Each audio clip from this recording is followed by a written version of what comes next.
Join me as we talk all things true crime.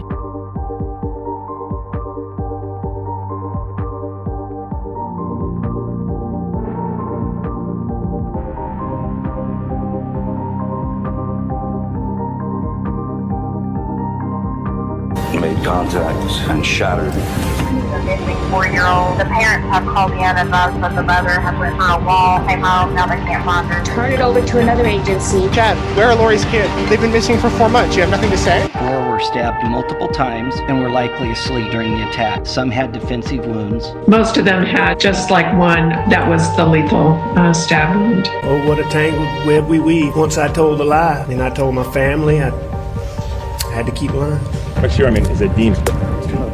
We haven't cleared anybody.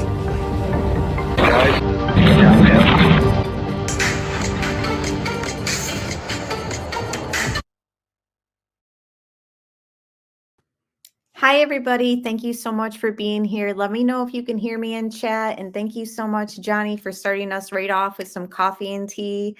So I hope you guys enjoy a little bit of decaf because it is getting late into the evening. I'm not going on camera today. I spent most of the come on still and keep trucking through and spend my time with you guys.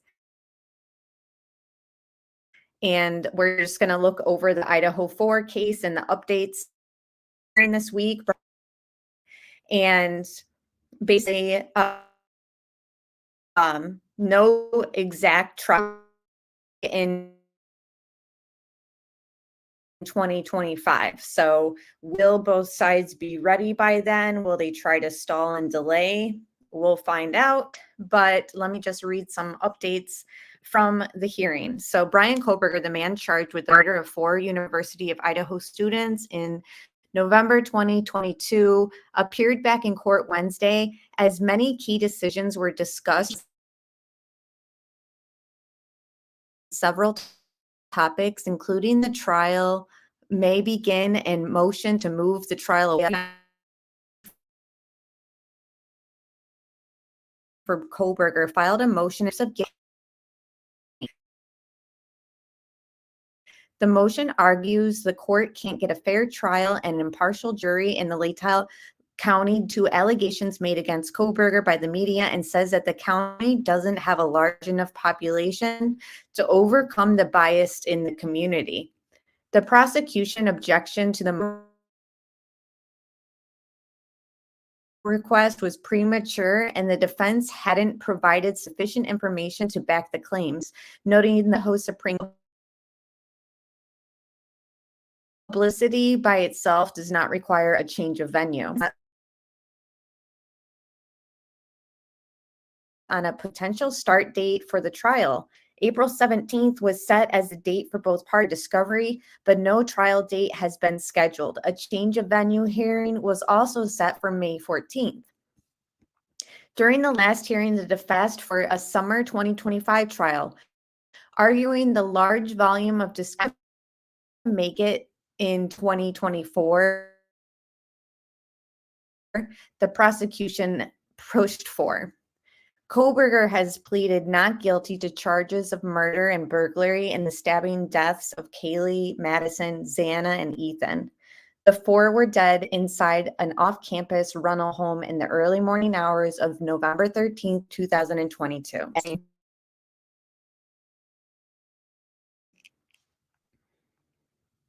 me 1 second, guys. Pulling up my notes.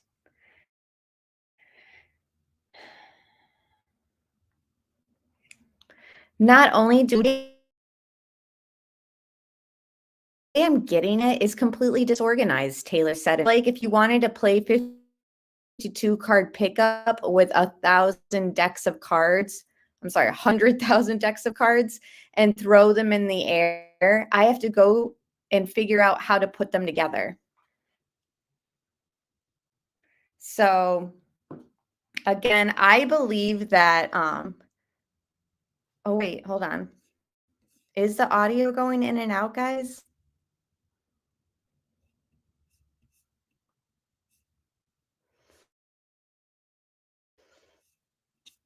Is it back? Hold on.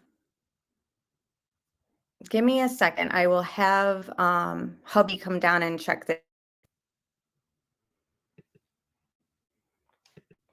Actually, I'll call him right now while I'm in the office.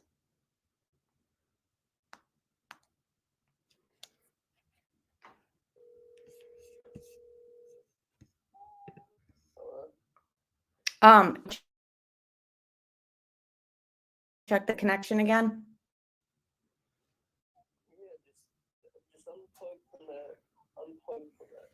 I did.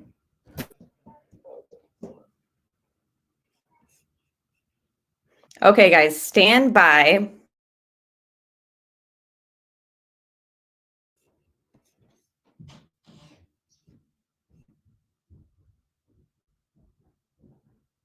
Well, I'm lucky because he's a software engineer, so hopefully he can get us figured out.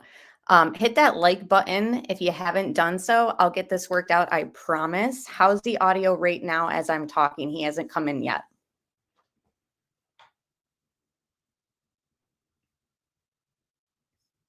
Yes, stand by. Okay, MK says it's better now. Should I reread the updated article?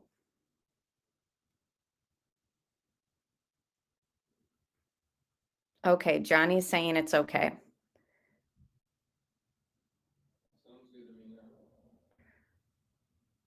Okay, hold on. All right, let me just reread that article. All righty, guys. Sorry about that. So now I got to pull it up again. Oh, dear.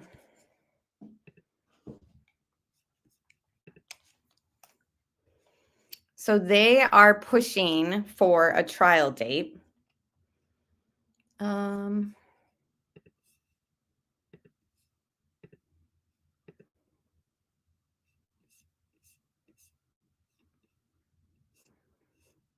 Sorry, guys. Now I have to find that article again because I X'd out of it.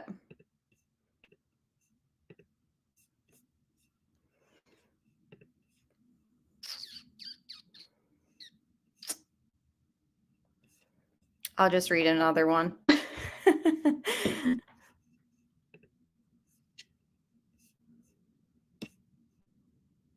All right, so here's another article.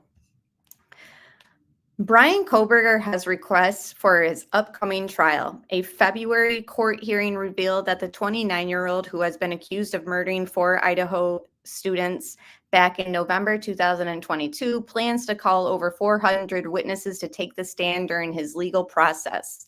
In addition to the witnesses, his defense requested a cell tower investigation to help build an alibi, which would potentially delay the trial further after Kohberger waived his right to a speeding trial back in August.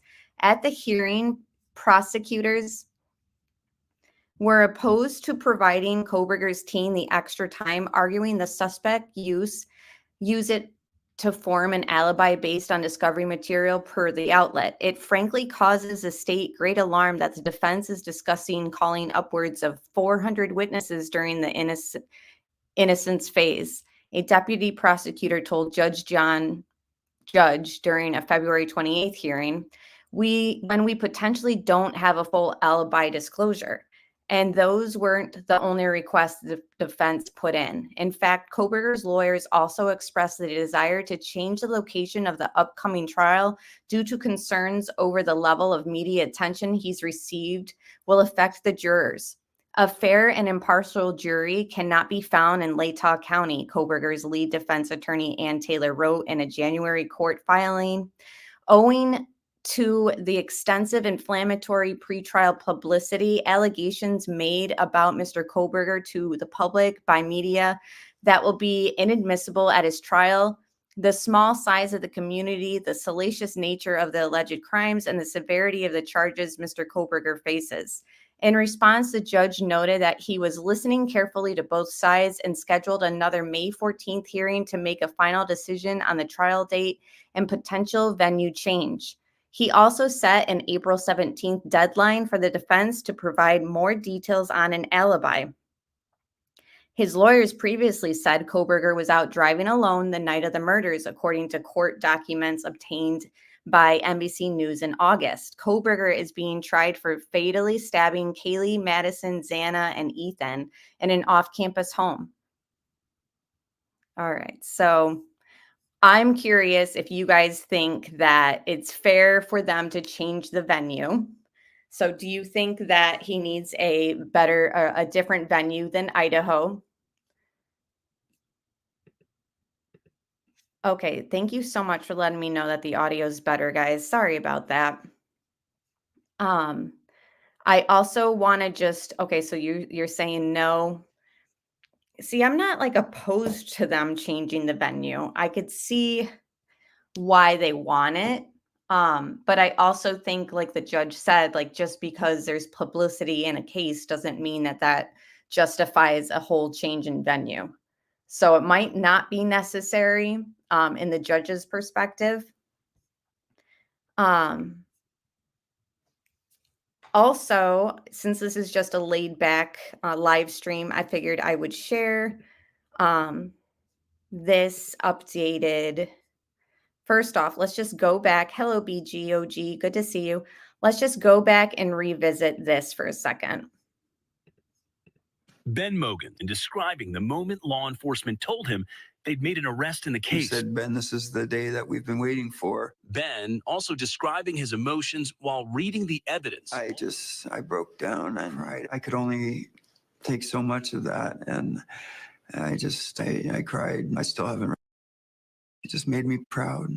Ben Mogan, in describing the moment law enforcement told him they'd made an arrest in the case. He said, Ben, this is the day that we've been waiting for. Ben also describing his emotions while reading the evidence. I broke down and I could only take so much of that. And I cried. I still haven't read the rest of it. Her and Ethan were together about a year, give or take some, whatever. But she really, when I went up there, I saw her just, a week before that. She changed a lot. She had a life. She got to see what it was to have a boyfriend, to live and have a real life. And she really turned around and was being really responsible, helping him out into the studies and stuff. I was really impressed. Whatever she wanted to do, she could do it. If everybody was like Ethan Chapin in this world, it would be a better place. For sure.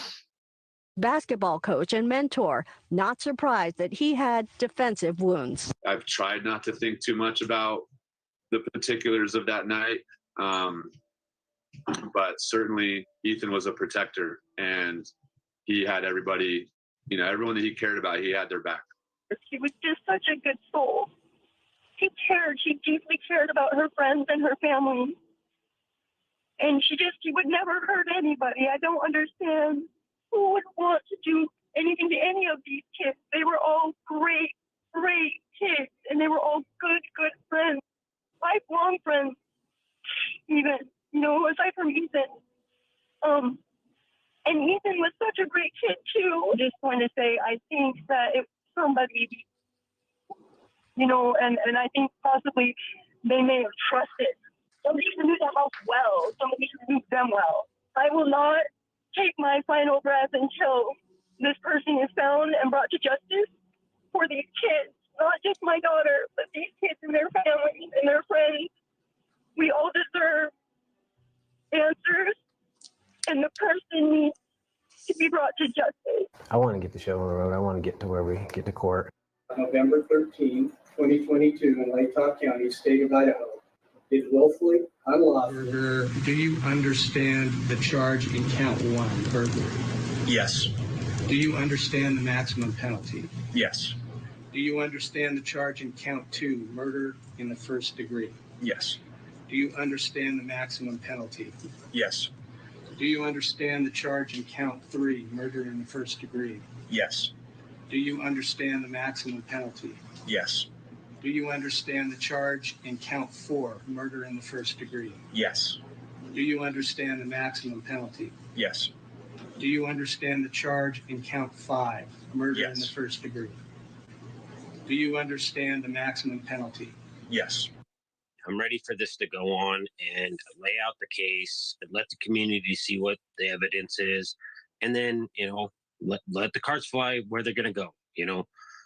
There's been a lot of weird processes, things that were done in a way that for there to help everybody and help the witnesses, the surviving witnesses. I'm just ready for the normal court process and normal justice. Lay it out, transparency. Everybody gets to see what their evidence is, what our evidence is, and then we let the jury members decide what's going to be real.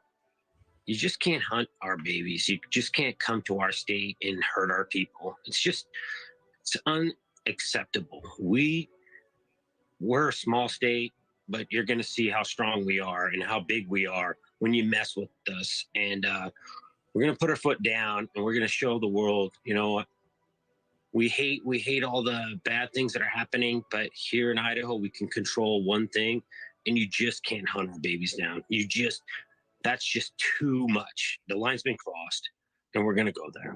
I'm just one family, and they've made that very clear. What you want, Steve, is just what you want.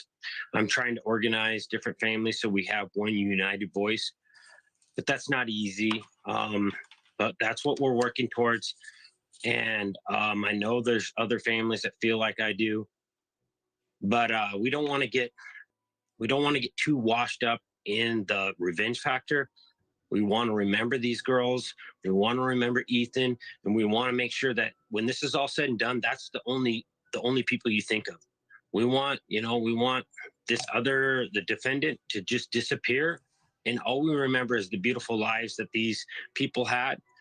And then that's the best that we can do. All this media, all the stuff we're doing is so what we remember the victims and we forget who did this crime, which is very uncommon. Normally, we just talk about the person who does this crime. We'd like to turn that on its head, forget about him, and just remember these beautiful young souls. Today, Jack Smith making a new pitch. Thank you guys so much for being here. That was just to kind of give us a little recap and remembrance of the victims. Pointer Lover, I wanted to say happy birthday again. And hello, Chase and Carol freaking Claus and everyone else who's joined. I'm not going on camera tonight. Spent the day just feeling a little melancholy. It's 6 years since my dad passed. So I'm just being super laid back and just chilling with you guys tonight. I appreciate you guys being here. And Melanie, that's really interesting that you think there's more people involved. Very interesting. So yes, I put that together. That it's part of my Idahofour investigation documentary, which kind of encompasses the whole investigation and statements made by law enforcement and the family along the way before and like very soon after Kohberger's arrest. And that was just the end of it. But it's been a while since we've talked about this case. It's been about 2 months. I think the last discussion we had was about the house being torn down and whether or not it would affect the jury's opinion or not. And they had the hearing today this week about, a possible trial date set. And it seems as though they couldn't agree on a month for 2025. Ann Taylor basically saying that she needs way more time. She said, not only do we have a huge volume of information, that way I'm getting it is completely disorganized.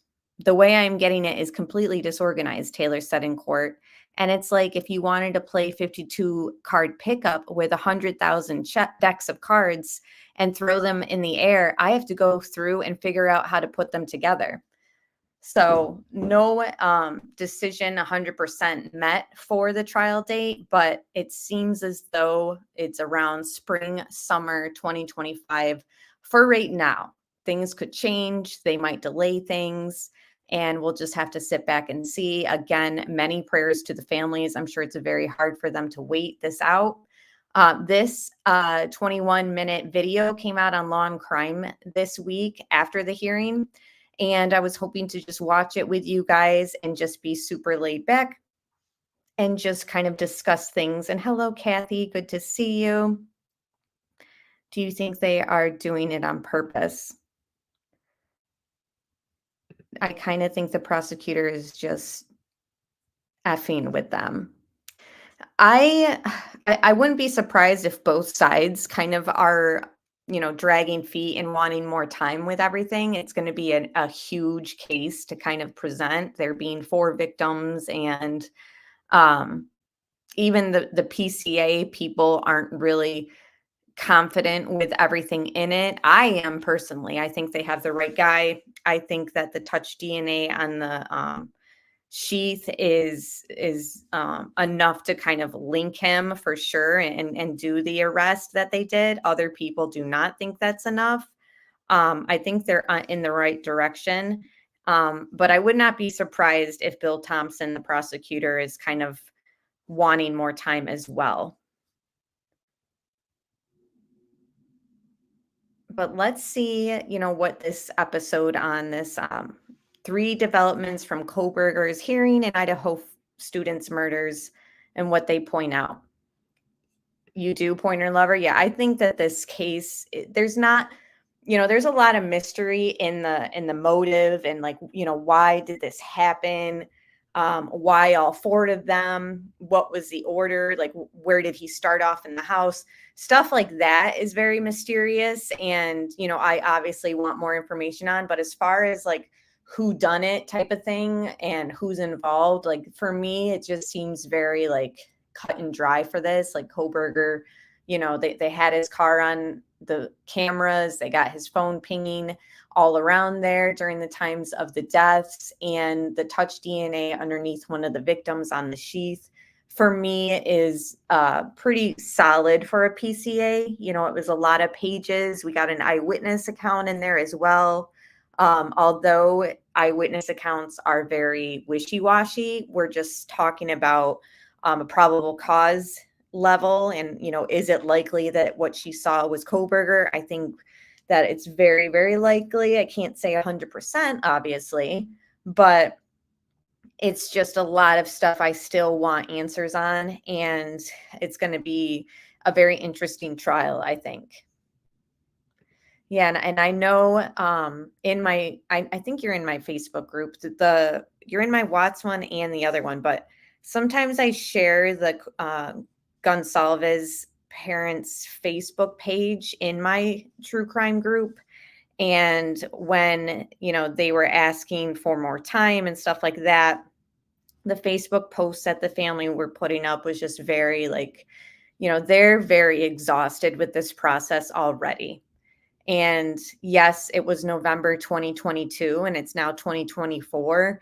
And it's too much, I think, for them to bear some days, obviously. Yeah, their Facebook page is super sad some nights. I think actually, when was it? The other night I was up just thinking about, this week being 6 years with my dad. And for some reason on Facebook, their page popped up, and she had just, I want to say she, because it seemed like a post from the mom, but I honestly, I didn't really look at who posted it, but I think it was the mom of Kaylee, just said something along the lines of some nights it's just unbearable or something like that. And you just knew that she was up late too, just grieving and trying to cope with, the news of this trial so far away from them getting justice to them. They want the ball rolling for sure. It's sad. Let me just scroll up. I don't want to miss. Thank you, Melanie. I'm sorry, I didn't even see it. Thank you so much for the super chat. I really appreciate that. All I ask of you guys is just hit that like button. And thank you so much for bearing with the audio. I don't know what's going on this week with my audio. I don't know if it's the storms. We're getting wind and rain or what. All right, let's see what this is about, and we'll pause it and discuss too. To investigate police work. We do that in every case. Bryankohberger back in court. His attorney's fighting to move his trial and for more access to FBI records. That I agree, Pointer Lover. Ann Taylor is dragging her feet. The way that she was making it seem during the hearing, because I didn't want to play the whole hearing because I know you guys probably watched it, excuse me, on other channels. But She was just being so dramatic, like with that whole, like, it's like playing 50 card pickup with 100,000 cards and they're thrown up in the air and I got to figure out how to put it together. It's like, don't you have a legal team? You know, she's one of the highest paid defense attorneys in the nation. Like, I'm certain that you're capable of putting this evidence together that the prosecution is handing over and organizing it and going through it in a sufficient way and manner. But yeah, she's super dramatic. Some lawyers are like that in the courtroom. I personally like a very, I guess, dramatic lawyer. I think that it helps the jury too, because then it's more engaging. It's you know, it's not boring. But again, I do think that Kohberger is guilty so far. Like, I'm pretty certain. I'm not 100%, because I don't like to say 100% before a trial. Oh, thank you for being here, Jen. Good to see you.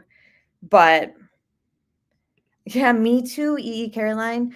I was reading the judge's face and he doesn't seem to be buying her lines of crap, but he's politely putting up with it for now, it seems to me. Yes, I noticed that too. Like, he seems like somebody who's not gonna like he doesn't have like a poker face. Like, what he's thinking comes across in his expressions. And I thought that was really interesting to kind of hear her pleading her side and like begging for more time and acting like everything that they're handing them is just not organized enough. And she's just so in over her head with a disorganized mess. And he was just like looking at her, looking through her, I guess you could say. Hi, Shabane. Good to see you. Thanks for being here. And Mrs. M, good to see you.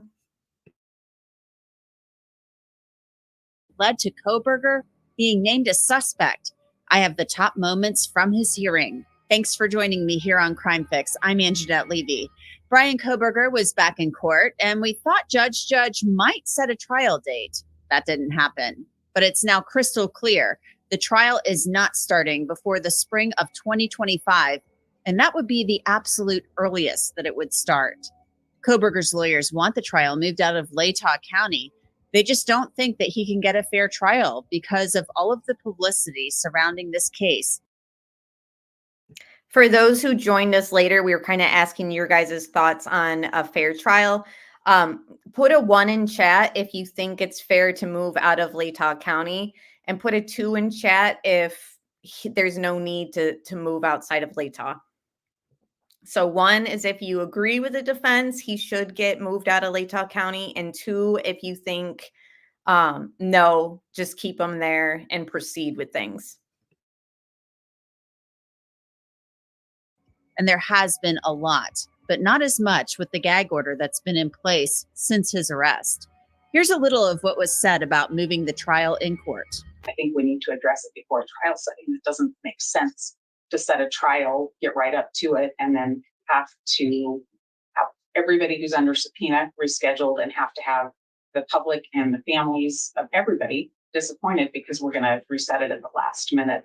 So I think we should take care of whether or not the court should change venue sooner rather than later. So we would ask the court to either deny that motion at this time or to set a hearing further down the road and closer to trial. How do you really know if there's some prejudice without trying to see the jury? It's really. So the judge is saying, you know, let's see the jury before we can make the determination if there's prejudice or not. Kathy says number 3, I don't know. K-Braze also said that they're unsure. And I'm thinking, honestly, I think just move it out of Latah County. I know that I just want to, I don't know. This case is huge, but then like MK said, the publicity is nationwide though. How much good will a move do at this point? And I guess somebody earlier in chat said it was like 4 to 5 hours. Good to see you, Unravel. Thanks for being here. That is sort of a long ways away to move a trial.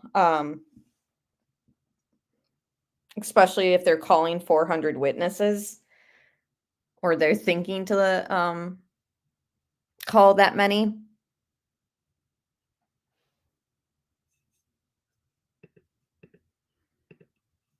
Yeah, that is a long ways to go.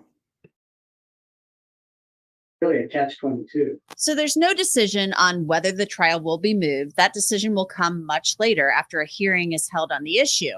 The prosecution wants the trial to stay in Latah County. As you know, the defense wants it moved. There was also discussion about the genetic genealogy the FBI used to identify Kohberger as a suspect in the murders of Maddie Mogan, Kelly Gonsalves, Ethan Chapin, and Xander Kernodle. Judge allowed Kohberger's lawyers to see some of the material from the FBI, which is unprecedented. Typically, law enforcement does not turn over that material to defense attorneys. But Ann Taylor says she wants more people on her team, specifically her investigators, to be allowed to see that information. Right now, only her genetic genealogy experts can review it. Their stated reasoning is, quote, to investigate how and when Mr. Kohberger was identified as a suspect, end quote. State maintains they don't need access to all of that highly sensitive information. To satisfy that purpose, that is laid out in the November 28, 2023 letter from the FBI to the state. So we would ask that, one, they be named. If they are granted access, that it be to that letter, and that the balance of the materials be protected. Your Honor, I know what letter Ms. Jennings refers to, and I think our experts should have access to the actual materials. That letter is a summary. It's a police summary. Our duty is to investigate police work. We do that in every case, and with our heightened duties and a death penalty case, our investigators should have access to the entire record. What I'd like to do is just get some justification for digging in deeper, if necessary. And I'm not sure it's necessary, but I'm going to keep an open mind about that. So for right now, I would say, let's just get your experts looking at the IgG stuff and exactly what they can read from that. Joining me to discuss. Yeah, Kim, I agree. She said, I wish the defense and Brian would stop smiling so much.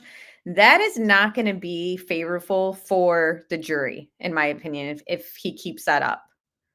Do you know what I mean?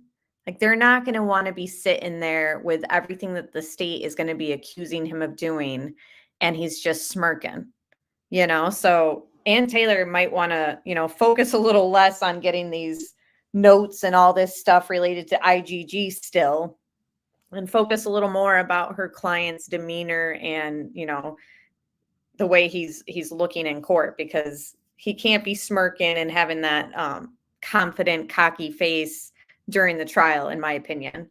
But then again, if he's guilty, then just let him, look bad against the jury. I feel like that's what ended up happening with Alex Murdaugh.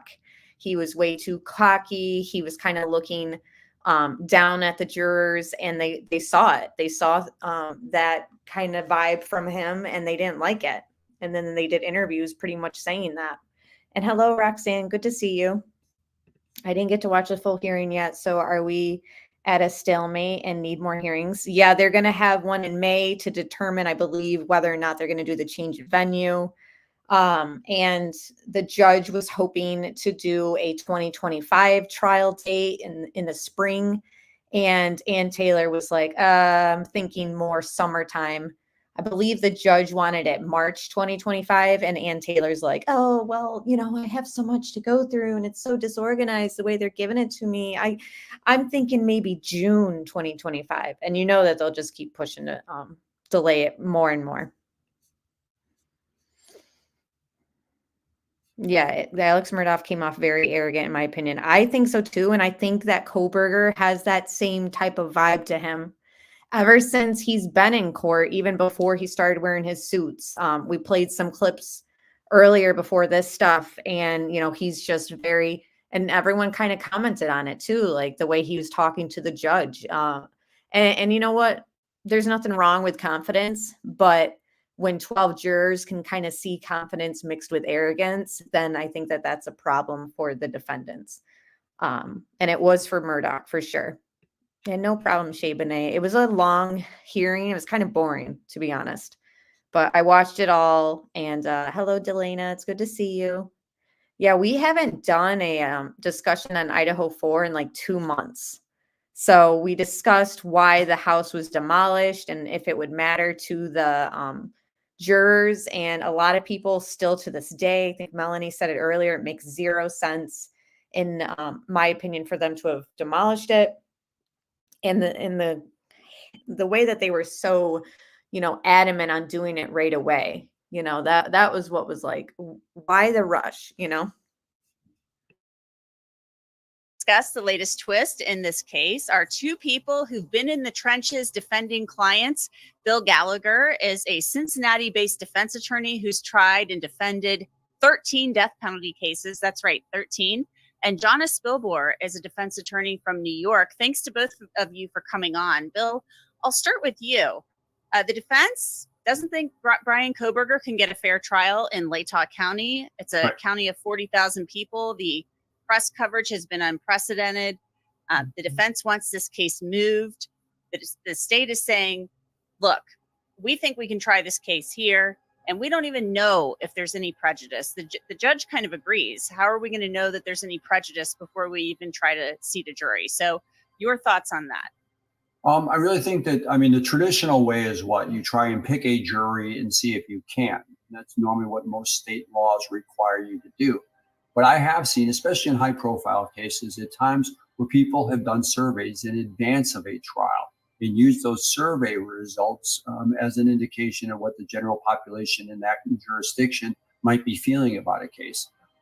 And that would be at least a preliminary way to do that, and so that it doesn't further delay the trial.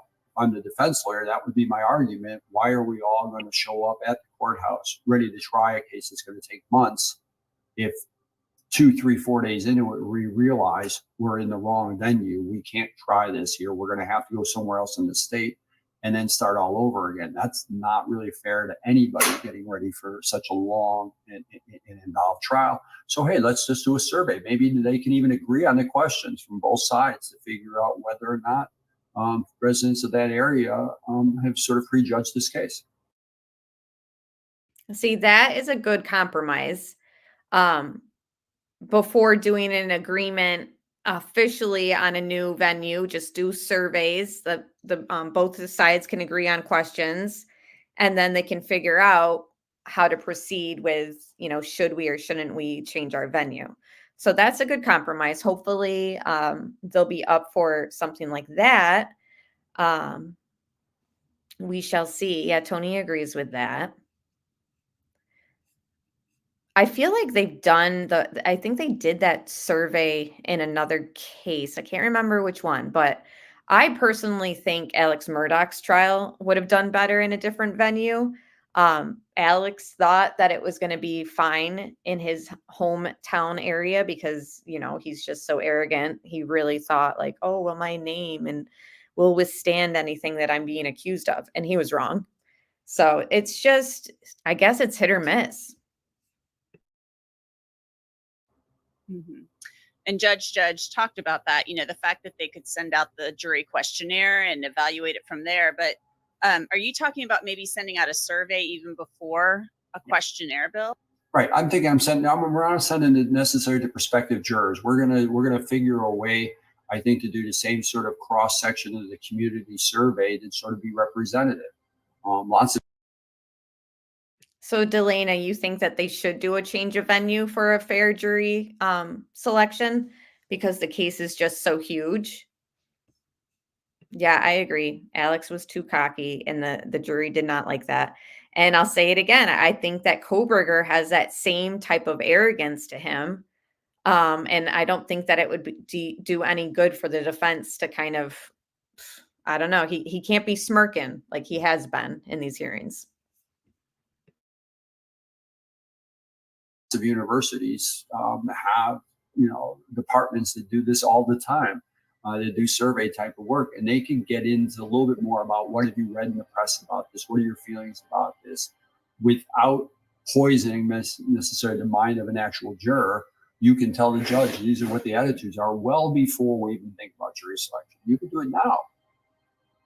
That's really interesting. Jonna, what are your thoughts? Because this is a case that I think has had an unprecedented amount of press coverage. And I say that because we have social media now.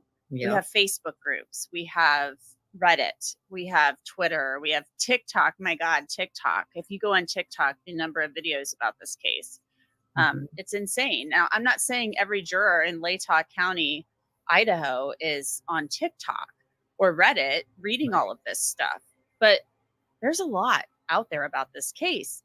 You know, in the Vallow case, in the Daybell case, they just moved these things. They were like, you know what? We're moving it. We're moving it to Boise. That's it. So what is your thought? Do you think this is something maybe they should just pick it up and move it?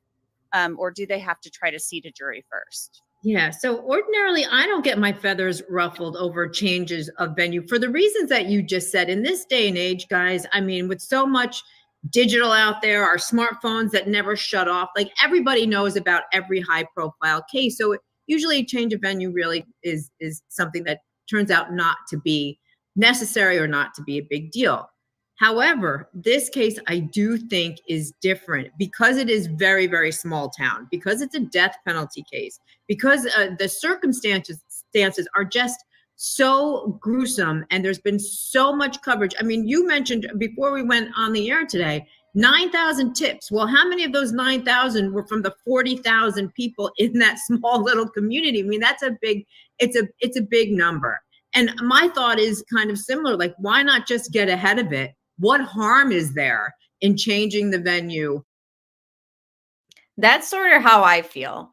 That, you know, not saying that Kohberger's innocent and he deserves this because, you know, he's innocent. I'm thinking it's just a huge case. People who didn't even follow true crime knew about this case. I mean, family members of mine were asking me about this case and they've never asked about any other case that is out there.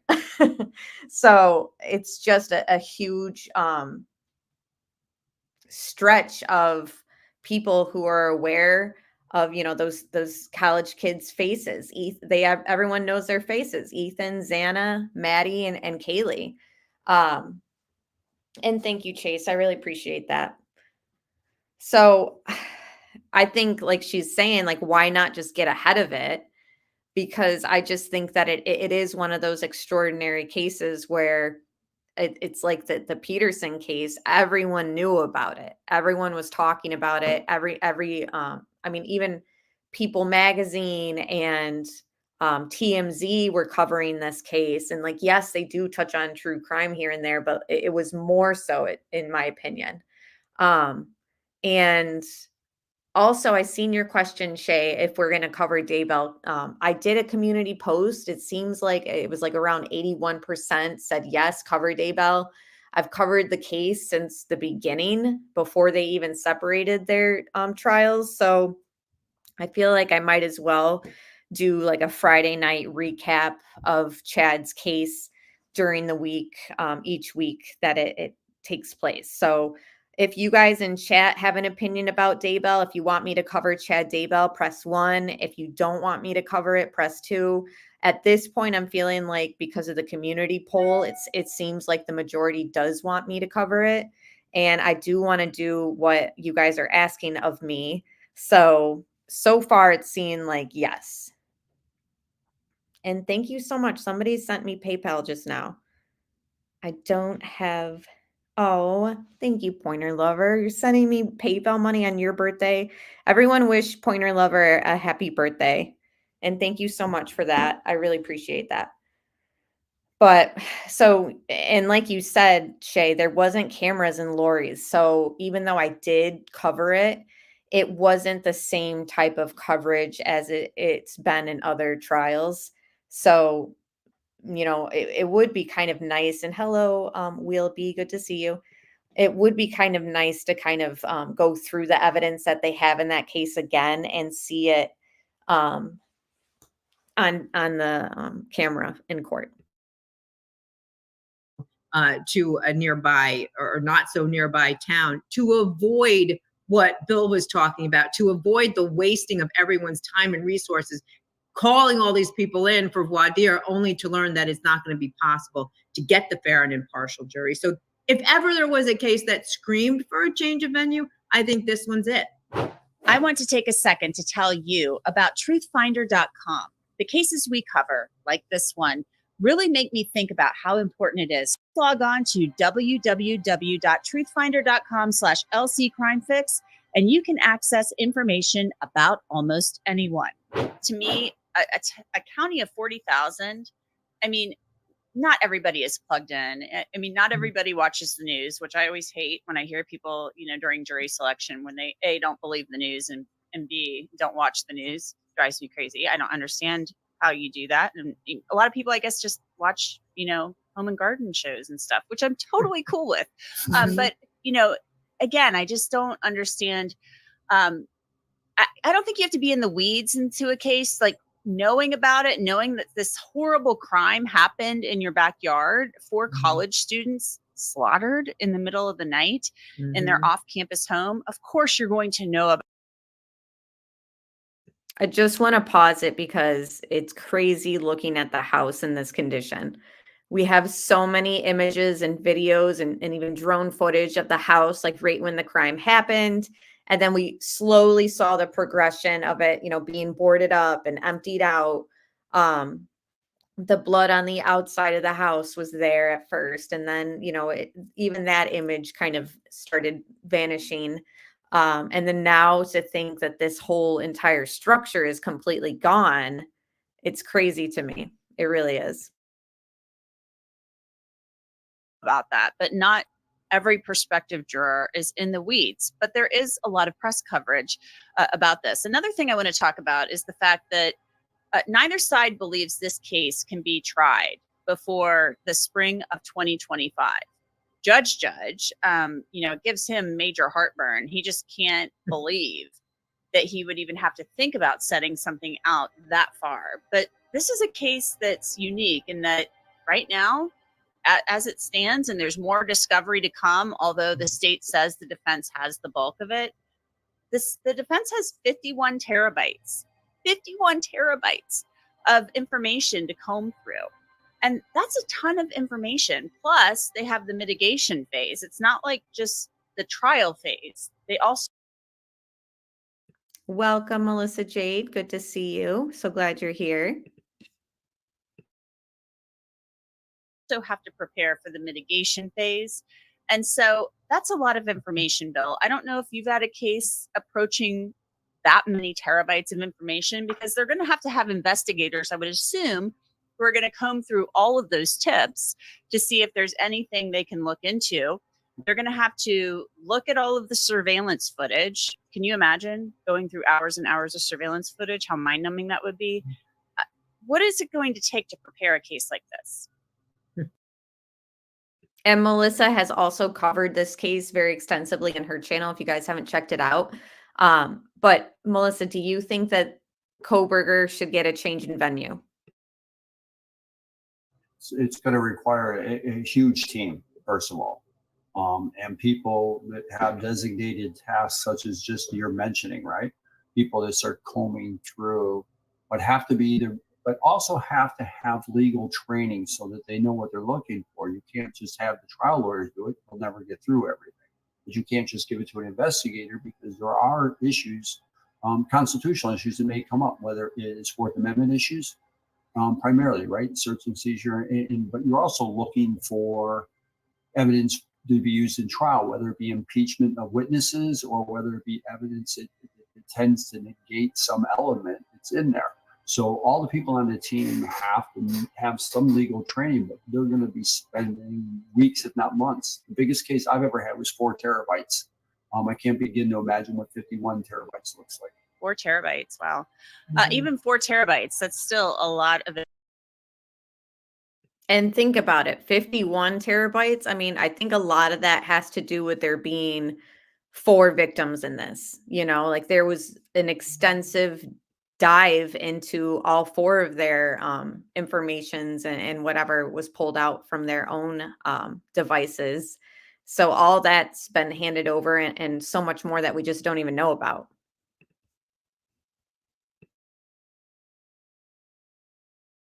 Information.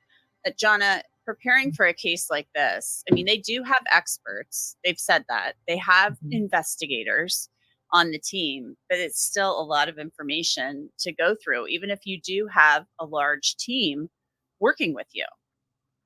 Yeah, it is. And because the case is so unique, as you mentioned, it's not one of those cases where, as a defense attorney, you would want to rush it through and exercise your client's right to a speedy trial with the hope that the state is going to be unable to get even more evidence to use against him. Now, that happens a lot. Like sometimes we don't want to wait a year and a half, 2 years to try a case because that just gives the prosecutor more time to prepare. But in this case, it seems like if they've got 51 terabytes of information, although I guarantee you some of that is repetitive and duplicates, but that means they've already got what they probably feel is enough to convict him in this death penalty case. So it only makes sense for the defense to say, give us all the time we need. It's no skin off your back.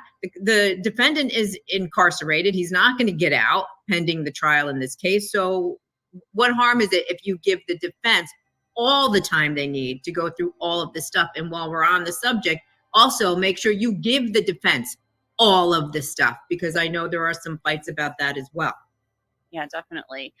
One of the things that I think is kind of interesting is the fact that, Judge has said, I just can't imagine setting something out that far into 2025. Like the thought of setting a trial out that far out into the future is just mind-boggling to him. But I think this is a really big case and there's a lot to prepare on the defense side. So I don't find it that unusual, because I've seen cases that frankly have taken years, Bill, to get to trial. I mean, maybe nobody likes that, but that can sometimes happen in these big cases.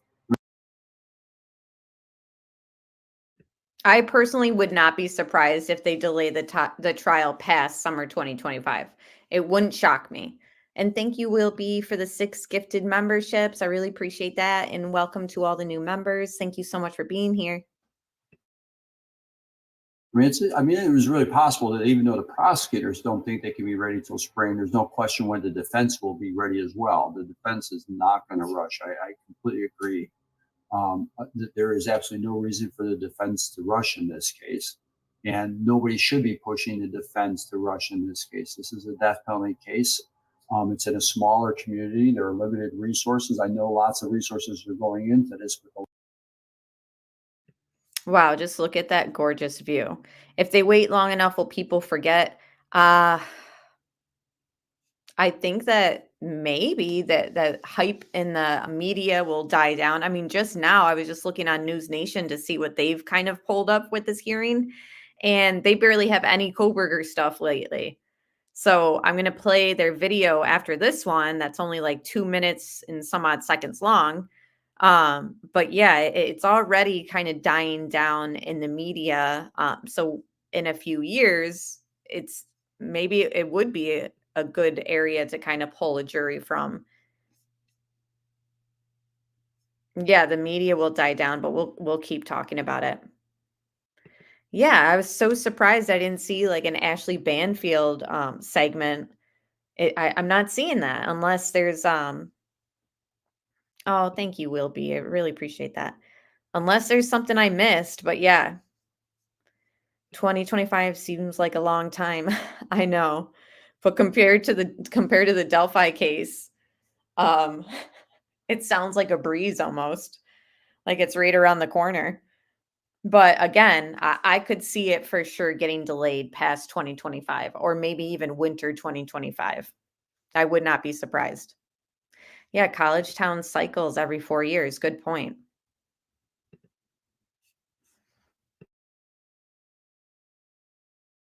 The last thing that I think any prosecutor really should want is to have to try this case twice. And what I mean by that is making some error now by pushing somebody to trial before they're actually ready would be a mistake. It's going to get scrutiny along the way, all the way. And that really is the last thing we really want to happen. Like, as much as we want this trial to start so we can get all the answers that we've been wanting, like, why did it take Dylan so long to call 911?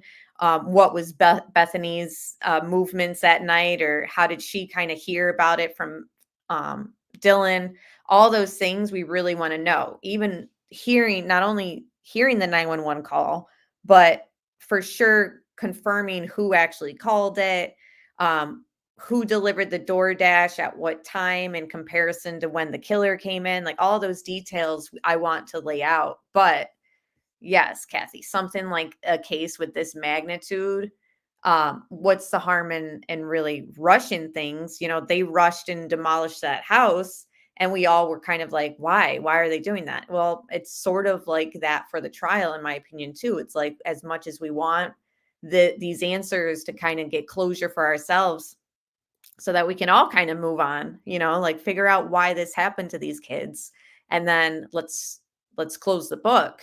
But the last thing we want is some sort of mistrial or something that has grounds for appeal.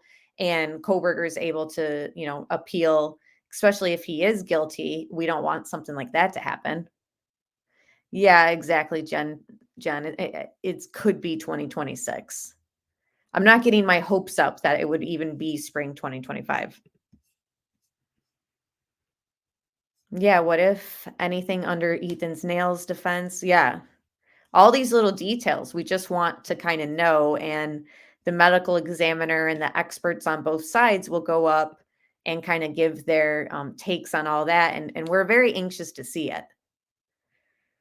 And yeah, a lot of people think, you know, with the gag order and all that, that there is stuff being hidden in this case. And I agree with this. Slow and steady wins the race. That was always my motto in gym class too. Through, and this judge should find a way to sort of relax and understand this is absolutely rare, unique instance, and it just is going to take time. Now, the next thing they discussed at this hearing was the investigative genetic genealogy that the FBI performed this work to identify a suspect in this case. And this has been really significant because they had nothing. I mean, they knew they had a white car they were looking for, you know, after this happened. They put out the video or the picture of the white car, and they said, we're looking for a car of this model, Hyundai Elantra of this year. But other than that, they had nothing. I was out there, you know, a few weeks after this happened. And then, you know, they find out they've got this single source male DNA on the knife sheath, on the snap. It's not in CODIS. It's not in the system. So they turn it over to the FBI. The FBI starts building the family trees, and they do what they do. I don't know what they do, but they did it. And they say, hey, go look at this Kohberger guy and figure out if this is your guy. And then it all kind of comes together in mid-December, and then they get an arrest December 29th. So the defense was allowed to look at some of this material, Jonna, which has been unprecedented. Typically, the defense does not get access to these materials, and they want their investigators, not their genetic genealogy experts, but their investigators to be able to kind of look at this material as well. The state's like, you know what? You don't need to look at your investigators don't need to look at this. You've got experts. So why on earth should your people get to look at this? We've already given you a letter from the FBI. They kind of went through the sequence of what they did in this case. Why do you need all of this? The judge kind of agreed. He said he's open-minded to maybe revisiting the issue. But this is my theory. I think they want the investigators and everybody going through this because I think they think if we can get that, if something went wrong in this process, if we can get that DNA, that identification tossed out, then maybe this whole thing falls apart. I definitely think the defense is digging and digging for something to stand out as far as all this paperwork and background information with the IGG, because they're grasping at straws, honestly. I think Bryan looks pretty guilty. But like she said, like they're really hoping to find something that could be questionable and get something dismissed as far as the IGG information goes. Kate Braze says, I know some cases it's like you almost feel like you know what's going to be at trial, but then it blows your mind. Yeah, I feel like Gannon Stauch's trial, like nothing came up that I was like, oh, wow, I can't believe that. Like we just knew a lot about that case. The Murdoch trial, we knew a lot about. The thing that blew my mind in the Murdoch one was to know that Paul was kind of, when he had gotten shot, he was kind of standing and walking because they determined that by the blood droplets on the floor. They were coming from an angle of him standing up, and then he kind of, I believe he got shot again and then obviously fell over. That was kind of like, oh, wow. You know, it painted a picture that we didn't get before the trial.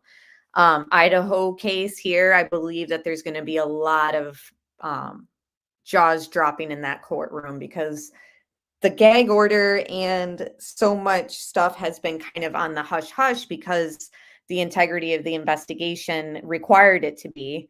But yeah, I agree, Tony. I think there will be some twists and turns at trial, in my opinion. I think so too, especially with all the victims and kind of connecting like who actually was the target and then everything else, how everything kind of went down. I'm anxious to see. Yes, absolutely. And this is where I get really hot under the collar. Absolutely, the defense should have every piece of information that was used to identify this defendant in this needle in a haystack crime. Not only should it be discoverable, but it could eventually be Brady material. I mean, this is fairly new. DNA is not new, but this genetic genealogy is new. And what gets me really hot under the collar is not just that it makes me defend a defendant who, if in fact he is guilty, he's just the worst of the worst. So it's really a fine line. But if he's not, if this genetic genealogy is not what it's cracked up to be, what about I mean, I don't know about you guys. I did the whole 23andMe thing. I don't remember signing or checking a box that said you can use my spit to arrest my relatives. I don't remember signing off on that. And if that's the case, if we all signed off and didn't know it, should we be calling these places and saying, hey, get rid of my DNA profile? I'm not consenting to that. I just don't think right now it's as reliable as other DNA testing. And for that reason, this is a great example of why the defense should get all of it, why the investigators should go through it, the experts should go through it, and there should be no argument about that because it's not really tested. It's new. This was needle in a haystack. And hey, he's got a right. He's got a right to an absolute defense. So I say give it all to them. Bill, do you think it's enough that they are, I mean, the judge has allowed them to view some of the material, not all of it. But the judge is like, look, you've got these genetic genealogy experts on your team. They can look at it. But your investigators, I mean, they can look at the letter that outlines the procedure. The defense is like, but that's just like notes. You know, we need to really get into the nitty gritty here, and we want them involved in the conversation. Should investigators be involved in this, or should it just be the experts? This is not well settled science. And because it's not well settled science, I think that anyone working on the defense team should really get access to the information that is new. The FBI has a long history of claiming that they were experts at something, only to later on find out that they really weren't the experts that they claimed to be, or the science that they relied upon was not as accurate as they thought it was. See, I would have to say I do agree that the defense should get every little piece of information that they're requesting regarding the IgG. It's a new concept. And, if there's nothing to hide, if we want to use this type of identification for DNA in the future, then we're going to have to just keep up with technology in the court systems. And that might mean a bigger paper trail if you're using IgG in a case. And a lot of it comes down to the ability to drill down into their notes, into the procedures, into what was going on. And that may be just for the scientists to look at, but you'd be surprised at what ex-police officers, who I'm assuming some of the investigators are probably ex-investigators, might notice that an expert might not notice. And yeah, that's the thing. Like you said, it must not be too off since Bryankohberger's own DNA matched the sheaths. Right. They took a buccal swab and they matched it to the DNA, the touch DNA found at the sheath. So again, as much as I think that the defense does need every little bit of paper trail that goes with this IGG stuff. I do think that Ann Taylor is just grasping at straws in hopes that whoever handled this information, she can find something maybe about their background and try to discredit it. But like you said, I mean, it seems very much like it matched. So it is what it is. It just seems like she's hoping to kind of expose some, she's just being dramatic. Yeah, all her experts can't even help her, in my opinion. At this point, it's like, I don't know what you're looking to kind of find.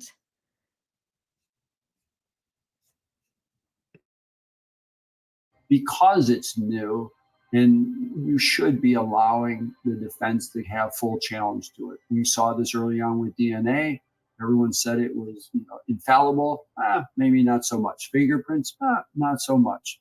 Markings on shell casings. I mean, there are lots of issues where over time we found out that it's not everything it was presented to be. And this is where you're asking somebody to be executed. You're asking, this is the ultimate punishment.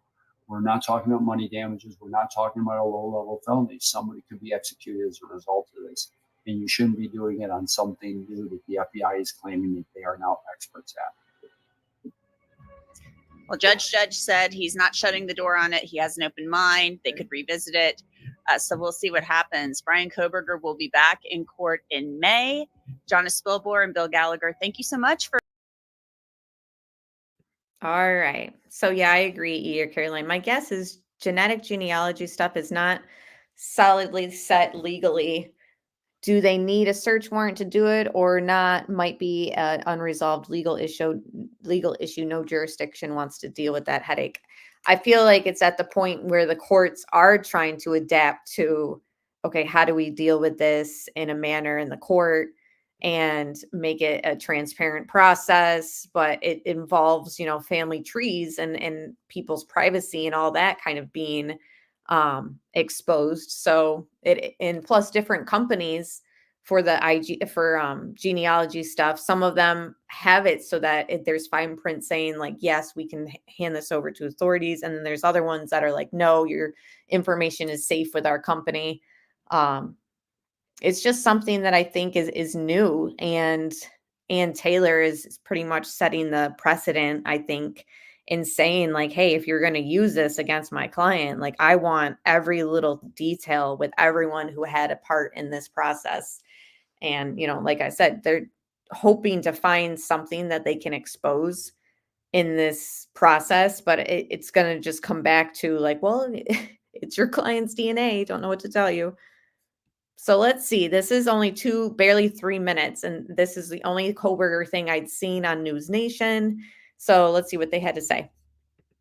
Murder suspect Bryan-Kohberger scheduled to be back in an Idaho courtroom today. He is charged with the brutal killings of 4 University of Idaho students. That happened in 2022. But today's hearing could determine where and when his trial will take place. His attorneys are pushing for a change of venue as well as a later start time. Correspondent Laura Engel is live for us in Moscow, Idaho. And Laura, a lot will be discussed today in that courtroom. Right. This is a very big day here inside of this courthouse today, Nicole. We've got a couple of big issues on the table, as you mentioned there. When will this trial begin? The where and the when is expected to be discussed after months and months of legal wrangling between the defense and prosecution over this issue. We also are expected to hear discussions today inside of court about the investigative genetic genealogy that was used in this case. We could also hear about Bryan-Kohberger's alibi. That was something that was discussed before heading into today's court date. We're just about an hour and a half away from proceedings getting underway. One of the key items to be dealt with today as well will be the defense's request for a change of venue. Bryan-Kohberger's lead attorney, Ann Taylor, has argued that a fair and impartial jury cannot be found here in Latah County due to what she has called the extensive inflammatory pre-trial publicity in this case. Now, as the victims of Kaylee Gonzalez, Madison Mogan, Ethan Chapin, and Xana Kernodle push to get a trial date on the books, Taylor says she just won't be qualified to be effective counsel at trial until the summer of 2025. due to the mountains of evidence and discovery that has been turned over in this case. And that includes 51 terabytes of evidence collected in the investigation. And she gave the example in court recently that just 1 terabyte can hold 6.5 million pages of documents. That's equal to 1,300 filing cabinets full. Now, we are also expected to hear arguments about the use of investigative genetic genealogy, or IgG, over DNA that was found in the off-campus house where the 4 victims were murdered. Male DNA found on the button snap of a knife sheath was recovered from the scene, which helped identify Kohberger as a potential suspect. The judge said he would review what needs to be shared and what will decide what will remain under seal. Now, we've also been told that the parents of Kayla Gonzalez will be here in court today. They, of course, have been upfront and vocal about wanting to get a trial date on the books. Again, we are expected to get underway 1 p.m. local time, and we'll bring you the very latest from this courthouse when it happens. Nicole? All right, Laura Engel live there in Idaho. Thank you. And you know what's crazy for me to think about too when it comes to Kaylee's family? Her sister Olivia has had 2 children since Kaylee passed. So, you know, to them, so much is changing in their little family that Kaylee has missed out on. And I just feel so sorry for all the families involved, and the fact that we are kind of a ways away from a trial, I think. And so the whole question on the thumbnail, do we think that the trial will be ready in 2025? I don't think that both sides will be ready. I think that it would be very likely to see it kind of get pushed to 2026. I wouldn't be surprised. Let me just see too if there is anything I missed on News Nation with Kohberger, but I think that was it, guys. Not really much was said through that hearing. Like I said, it was long, it was boring. Anne was dramatic in it. Kohberger was smirking. And again, it's just not a good look, I think, for Kohberger to be the way that he is in court, but that's his problem, right? But anyways, guys, I really appreciate you all being here. I appreciate, yeah, I know the little babies are so cute. They are, and they're getting so big. I do appreciate you guys being here and talking to me today. And thank you so much to those who donated and for the gifted memberships. Thank you guys. And Pointer Lover, I hope you have a wonderful birthday night. And we'll talk very soon. I usually go live earlier in the week, and then we do a Watts live stream on Thursday nights. And then Friday night is just like a laid back. We'll play some media clips and talk through a random case. But so 3 live streams a week. Please join me for all of them. And I know that everyone likes the Watts live streams, but I'd appreciate it if you guys, came out for more than just Watts. So you guys being here tonight has been awesome. Thank you so much for your guys' support. Hit that like button. It's really all I ask for, guys. And we'll talk very soon. I'll probably see you guys on the YouTube streets and other live chats, ones that I moderate for. And again, I can't thank you guys enough for spending some time with me and getting my mind off of what today is for me every single year. And again, we'll talk very soon. So bye, guys.